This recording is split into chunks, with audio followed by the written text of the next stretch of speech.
నిన్నటి అసెంబ్లీ సమావేశాలు విద్యుత్ ప్లాంట్ల నిర్మాణంలో కుంభకోణం, జార్ఖండ్లో 18% తక్కువకే బీహెచ్ఈఎల్కు టెండర్, తెలంగాణలో నామినేషన్పై ఎట్లా ఇస్తారు, కమిషన్ విచారణను కొనసాగించాలని సుప్రీంకోర్టు చెప్పింది.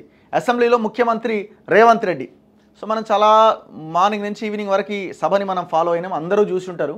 నిన్న ఈ విద్యుత్ కుంభకోణాల మీద చర్చ జరిగింది. ముఖ్యంగా ఆనాడు పవర్ మినిస్టర్గా ఉన్న Jagadish Reddy Nalgonda and that Yadadri thermal power plant ఇక్కడ ఇది దామరచెర్ల ఉమ్మడి నల్గొండ జిల్లాలోనే కట్టింది కాబట్టి దాని మీద ఎక్కువగా ఫోకస్గా నడిచింది.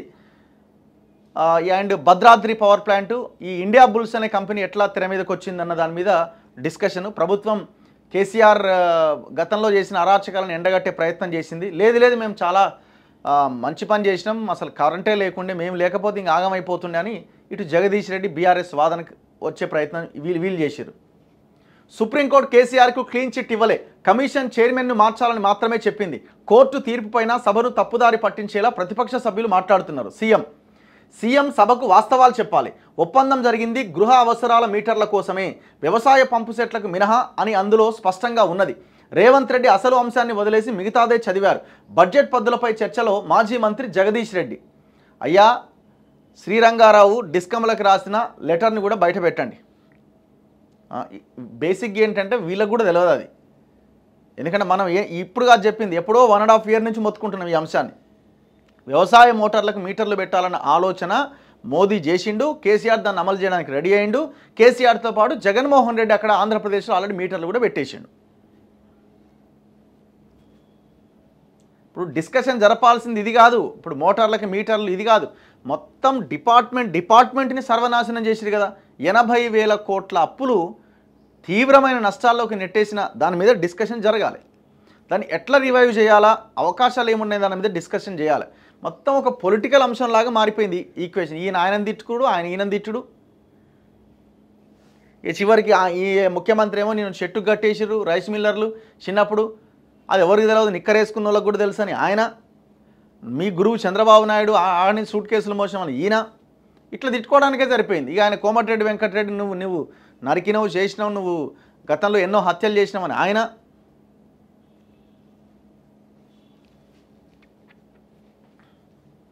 మీరు గమనించండి ఒక్కసారి, ఎట్లా అయిపోయిందంటే ఒక ఎమ్మెల్యే కానీ ఒక మంత్రి కానీ లేదు అపోజిషన్లో ఉన్న బీఆర్ఎస్కు చెందిన ఎవరైనా ఒక లీడర్ లేచి మాట్లాడుతున్నప్పుడు వాళ్ళు అనుకుంటున్నారు ఏదైనా కాంట్రవర్సీ కావాలి, ఇప్పుడు నేను ఏదో ఒక మాట అంటే వాళ్ళు లేచి గొడవ చేయాలి అని అనుకొని లేస్తున్నారు. వీళ్ళు గొడవ అయితే కొంచెం హైలైట్ అవుతారు కదా, ఛానల్ కూడా కొంచెం ఆ క్లిప్ను కట్ చేసి మళ్ళీ పెడితే మళ్ళీ వైరల్ అవుతుంది. మా ఎమ్మెల్యే గట్టిగా మాట్లాడిన జనం అనుకోవాలా.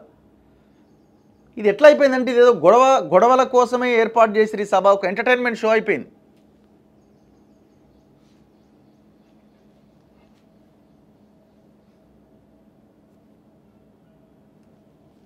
తెలంగాణలో విద్యుత్ ప్లాంట్ల నిర్మాణానికి చేసుకున్న ఒప్పందాల్లో భారీ కుంభకోణం జరిగిందని ముఖ్యమంత్రి రేవంత్ రెడ్డి ఆరోపించారు.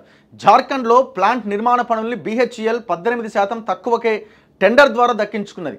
అదే సంస్థకు అప్పటి తెలంగాణ ప్రభుత్వం ఎలాంటి టెండర్ లేకుండా నామినేషన్ ప్రాతిపదికన అప్పగించడం అక్రమం కాదా అని ఆయన ప్రశ్నించారు. బడ్జెట్ పద్దులపైన సోమవారం అసెంబ్లీలో జరిగిన చర్చ సందర్భంగా సీఎం మాట్లాడారు.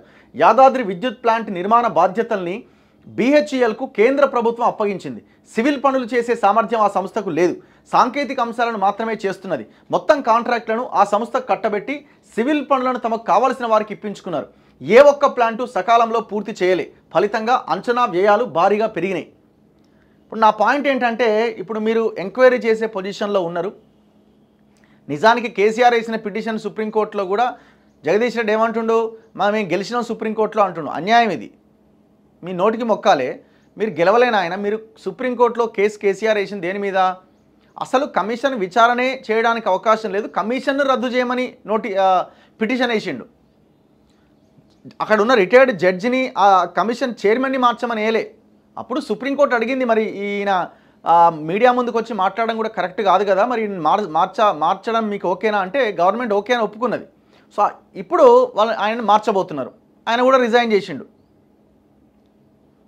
నా పాయింట్ ఏంటంటే, ఎన్ని రోజుల సమయం కావాలి మీరు ఎంక్వైరీలు చేసి విచారణ చేసి పూర్తి స్థాయిలో దీన్ని బయట పెట్టడానికి? స్కామ్ జరగలేదంటే 200%, 1000% జరిగింది. దాంట్లో ఎలాంటి డౌట్ పడాల్సిన అక్కర్లే. ఇది పెద్ద కుంభకోణం. ఛత్తీస్గఢ్ కొనుగోలు ఒప్పందం పెద్ద scam, Bhadradri thermal power plant పెద్ద scam, Yadadri thermal power plant పెద్ద స్కామ్. భద్రాద్రి అయితే పేరుకేమో BHELని ముందు పెట్టిర్రు, తెర వెనుక అప్పటికే మూసేసిన ఇండియా బుల్స్ కంపెనీ యొక్క ఆ పనిముట్లు అదంతా మిగిలిపోయిందని BHELని ముందు పెట్టి ఆ ఇండియా బుల్స్ అనే కంపెనీతో వీళ్ళు లాలూచిపడి ఒప్పందం చేసుకున్నారు. 2 ఏళ్ళలో కంప్లీట్ చేస్తాం, 3 ఏళ్ళలో కంప్లీట్ చేస్తాం అన్నది 5-6 ఏళ్ళకి తప్ప కంప్లీట్ కాలే. ఇంకా యాదాద్రి అయితే ఇంకా అది కూడా అదే పరిస్థితి, ఇంకా పూర్తి కావాల్సి ఉన్నది ఇంకా అది. ఇవన్నీ మనం గమనిస్తే అసలు మరి పని పూర్తయిన తర్వాత కూడా ఇది ఎంతవరకు ఉపయోగకరం అంటే, బయట దొరికే విద్యుత్కి పర్ యూనిట్ తయారయ్యే ఇక్కడ భద్రాద్రి అండ్ యాదాద్రి పవర్ ప్లాంట్లో తయారయ్యే యూనిట్ పవర్కి కాస్ట్ విషయంలో చాలా పెద్ద తేడా ఉన్నది. బయట ఇంకా తక్కువకి దొరుకుతున్నది, ఎందుకంటే ఈ దేశంలో సర్ప్లస్ పవరే అందుబాటులో ఉన్నది. రకరకాల పవర్స్ ఉన్నాయి, విండ్ పవరు, సోలార్ పవరు. మీరు సోలార్ని ఇంకా ఎంకరేజ్ చేస్తూ పోతే అసలు ఈ థర్మల్ ప్లాంట్లు ఎందుకు అన్నది పెద్ద ఇది. అరే అసలు కాల్చొద్దురా, మండించొద్దురా, మొత్తం వాతావరణం అంతా ఖరాబ్ అయిపోయిందని ఒకవైపు మొత్తుకుంటా ఉంటే, బొగ్గును కాల్చి కరెంటు తీయాలనే ఆలోచనలు ఇంకా ఎందుకు వస్తున్నాయి? రకరకాల సోలార్ పవరు, విండ్ పవర్ ఇట్లాంటివి ఉన్నాయి కదా, వీటిని ఎందుకు ఎంకరేజ్ చేయట్లే? చెయ్యం. మనం ఎందుకు చేస్తాం? ఎందుకంటే ఇక్కడ కమిషన్లు, లాలూచీలు ఉన్నాయి కదా. ఒకవేళ ఈ ప్లాంట్ కంప్లీట్ అయిపోయి పవర్ ఇది చేసిన ఒక యూనిట్ పర్ యూనిట్ దాదాపు 8 నుంచి 10 రూపాయలు అయింది వినియోగదారుడికి పోయేసరికి. ఎంత దుర్మార్గం ఇది! బయటి మార్కెట్లో ఇంకా అంతకు తక్కువ ధరకే దొరుకుతున్నది. మరి ఎందుకు ప్లాంటు, ఎందుకు కథ, వ్యవహారం, భూములు, దాని వెనకాల పొల్యూషను, ఇది చాలా పెద్ద స్కామ్. ఇది దగ్గర ఇది కాళేశ్వరం తర్వాత అతిపెద్ద స్కామ్ ఇది.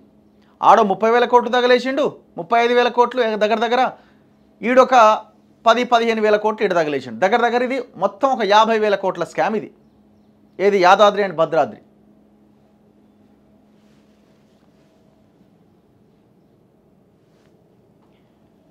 అసలు ఇప్పుడు ఈ టోటల్ వ్యవహారంలో కేసీఆర్తో పాటు ఉన్నదెవడు? ప్రభాకర్ రావు అంటోడు ఉన్నాడు. ఏడిపోయింది ప్రభాకర్ రావు? హోంగార్డులను పెట్టి గుంజుకొస్తామన్నారు కదా, వాడు నేను విచారణకే రాను, ముఖ్యమంత్రి పిలిచినా పోలే స్టార్టింగ్లో. మరి ఎక్కడ పోయిండు ఆయన?